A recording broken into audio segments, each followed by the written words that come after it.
ఈరోజు తెలంగాణ రాష్ట్ర ఉద్యమంలో ఎంతోమంది విద్యార్థుల ప్రాణాలు తీసుకోవడానికి కారణం హరీష్ రావు కాదా అని నేను అడుగుతా ఉన్నా। ఈరోజు నీ డ్రామా వల్ల ఎంతోమంది తల్లిదండ్రుల తమ కడుపు కోత విధించిన సంఘటన హరీష్ రావుకే దక్కుతుంది।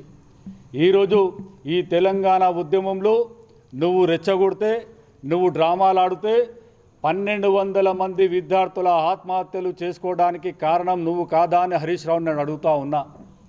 ఈరోజు అమరవీరుల పేరు చెప్పుకొని తెలంగాణ రాష్ట్రం ముమ్మాటికి కాంగ్రెస్ పార్టీ తల్లి సోనియమ్మ ఇస్తే నువ్వు నీ డ్రామాలు కేసీఆర్, కేటీఆర్, హరీష్ రావు, కవిత డ్రామాలాడి లక్షల కోట్ల రూపాయలు సంపాదించుకొని ఈరోజు అమరవీరుల కుటుంబాన్ని పూర్తిగా మర్చిపోయిన సంఘటన హరీష్ రావుకి, ఈ కేసీఆర్ కుటుంబానికే దక్కుతుంది।